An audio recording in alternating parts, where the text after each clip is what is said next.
Shalom, covenant keepers and children of Israel. James here. I was just praying today and thinking about how the disciples came to Yeshua and men who had been raised in the faith.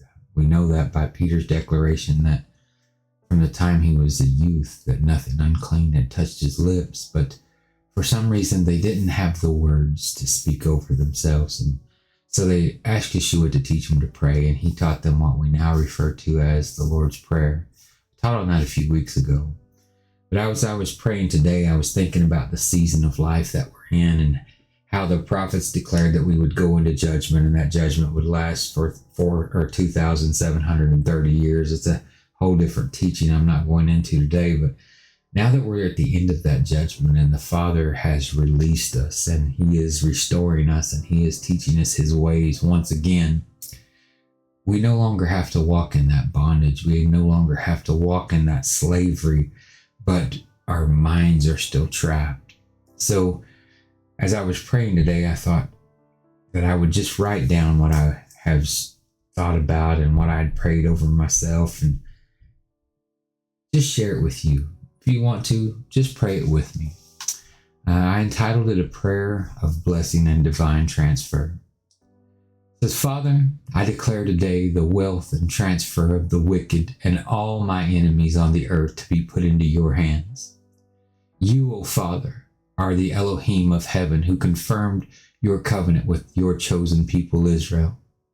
You are the one who hides treasures in dark places, as Isaiah 45:3 says, and reveals riches to the righteous. Your word says in Proverbs 13:22, the wealth of the wicked is stored up for the righteous, and I decree that it is my time to receive that wealth. I call forth this divine truth, that resources being held in the enemy's hands will be released now and be used for your kingdom. Provisions that were buried and hidden are now being uncovered. Opportunities that were locked are now open wide.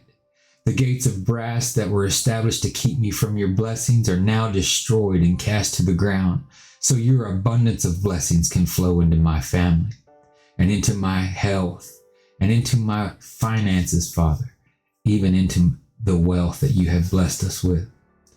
I call for the treasury of heaven to be unlocked, just as you brought Israel out of bondage with the wealth of those who had enslaved them.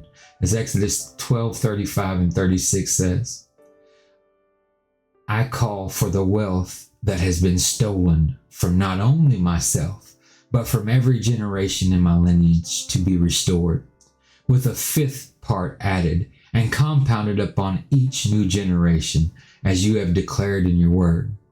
I declare that I will leave this season of famine and warfare with the wealth and victory that you've established for me in my hands, not by my authority, Father, but by the declaration of your words, of the words of your son Yeshua as he prophesied over me in 3 John chapter 1, verse 2. Not just restoration, Father, but recompense. This is not just recovery, this is plunder. I ask that you send warring angels to fight on my behalf against each and every plan that the enemy has spoken over myself and those that you've placed under my covering. As your word says, you will send your angels to protect and fight on our behalf. Psalms 91:11.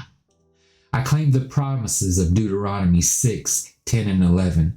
I will dwell in houses that I did not build.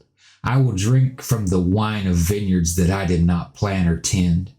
I will eat from the trees, the fruit that I did not plant.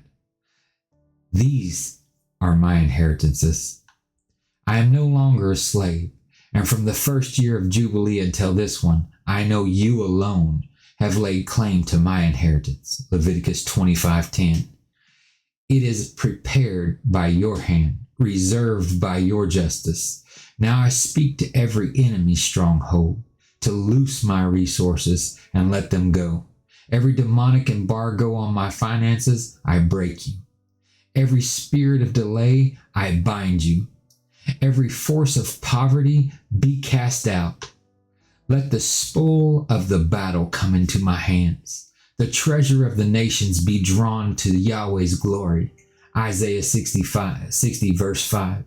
Let angels be dispatched on assignment to bring contracts, connections, currency, and divine favor with everyone I encounter. I declare over myself that I have done teshuvah, returning to you, Father, and your blessings, as you have declared, will now come upon me and overtake me. Deuteronomy 28:2. This is my season to take possession of my inheritance, my season to take back the territory stolen from me by the enemy of my soul.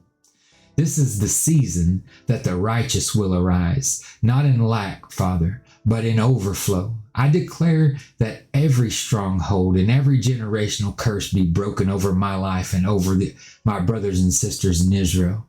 Your name will be established in our mouths as a name of praise and not of one of dishonor and reproach.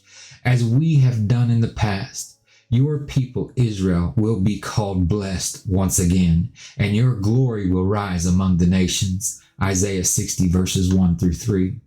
I will steward this wealth with a pure heart and clean hands. Psalms 24:4.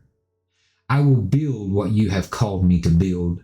I will finance the kingdom and sow with boldness while walking in a life of abundance and humility. The land of my enemies will become my harvest. Isaiah 61:6. What was meant to oppress me has now been turned into my reward. And Father, we give you all glory and all honor and all praise in the mighty name of your Son, Yeshua. So let it be, in his authority, not in mine. Let it be done. Shalom, covenant keepers. Until we see you again, be blessed from Awaken to Torah.